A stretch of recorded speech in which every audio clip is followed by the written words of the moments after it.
থেকে একটি ডিপার্টমেন্ট থেকে প্রায় 5,500 শ্রমিককে অনৈতিকভাবে ছাঁটাই করা হয়েছে।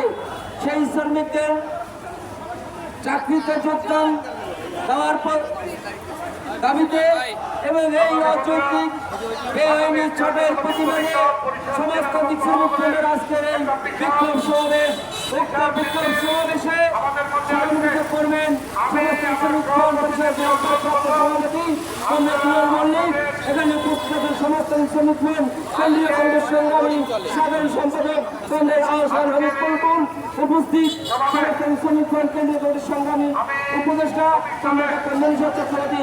এর পর্যায়ে আমাদের মাঝে মূল্যবান বক্তব্য রাখবেন সমাজতান্ত্রিক শ্রমিক দল কেন্দ্রীয় কমিটির সংগ্রামী সাধারণ সম্পাদক কমরেড আহসান হাবিব কুলকুল। জাতীয়তাবাদী শ্রমিক দলের বরিশাল জেলা এবং মহানগরের সকল পর্যায়ের নেতৃবৃন্দের দৃষ্টি আকর্ষণ করছি।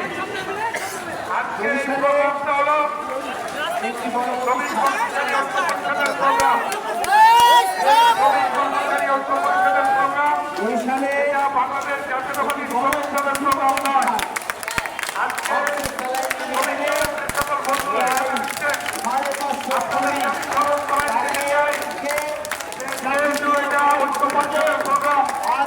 আমরা শ্রমিক দল এখানে এসেছি, এই প্রোগ্রামের সৌন্দর্য আমরা রক্ষা করবো এবং যারা এখানে মনে আসা পর্যন্ত থাকবে তারা শুধুমাত্র চেয়ারে বসবেন।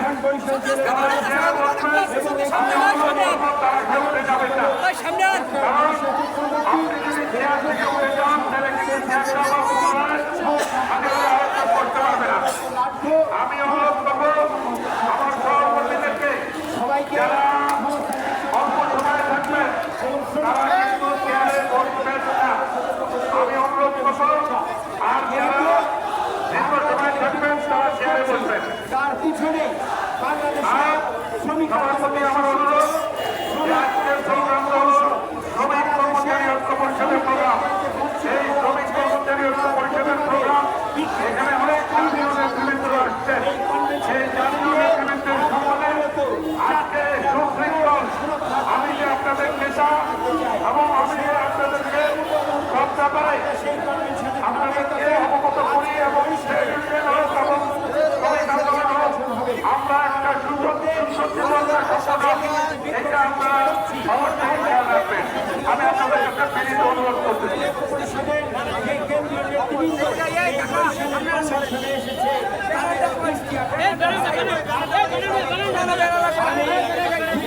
কথা বলে আমার বক্তব্য শেষ করবো। আমরা দেখছি সারা দেশে শ্রমিকদের অধিকার নিশ্চিত করার জন্য যে সময় দাবি উঠছিল, যে সময় আমরা দেখলাম যে সরকার আন্তর্জাতিক চাপে পড়ে এবং দেশের শ্রমিক আন্দোলনের চাপে পড়ে যে মুহূর্তে আমরা দেখেছি যে সরকার সময় সংশোধন করেছে, সেখানে একটি গঠনকে সহজ করার জন্য চেষ্টা করা হয়েছে।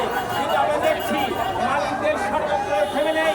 মালিকরা এই ট্রেড ইউনিয়নকে অকার্যকর করার জন্য বিভিন্ন চক্রান্ত করছে। তার ধারাবাহিকতায় এই আফসোস আইনের এই প্রক্রিয়া কিনা সেটি আমাদের সন্দেহ রয়েছে। আপনারা জানেন এই আফসোস আইনের শ্রমিকরা হয়েছিল, সেই নিবন্ধিত ট্রেড ইউনিয়নকে অকার্যকর করার জন্য এই ট্রেড ইউনিয়নের নিবন্ধনকে বন্ধ করার জন্য সরকার সর্বোচ্চ চেষ্টা করেছে। মালিকদের বহুভাবে সহায়তা করেছে। তারপরেও যখন শ্রমিকরা নিবন্ধন করেছে, এখন নতুন ধরনের চক্রান্ত হচ্ছে।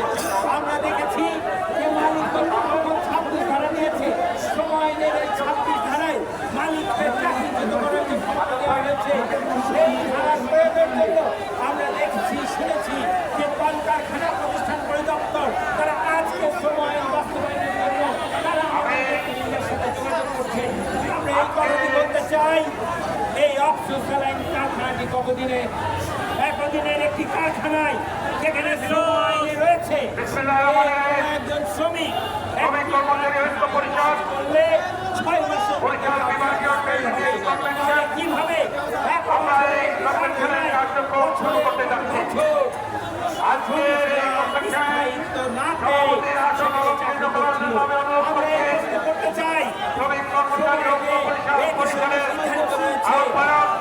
এবং বিরুদ্ধে সভাপতি আপনারা হঠাৎ ভাইকে ডেকে আনা ভাইকে আজকের সভাপতির আসনে আমি বিনীত অনুরোধ করছি।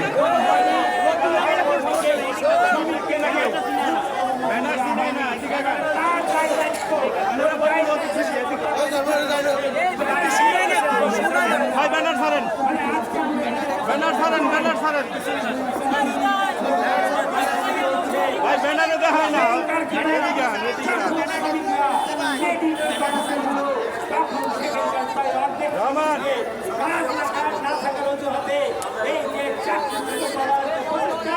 এটা অবশ্যই অসাধ্য আচরণ। আমরা মনে করি এটা কাজ না থাকা নয়, আমরা মনে করি এটা ইউনিয়নকে অকার্যকর করার প্রচেষ্টা।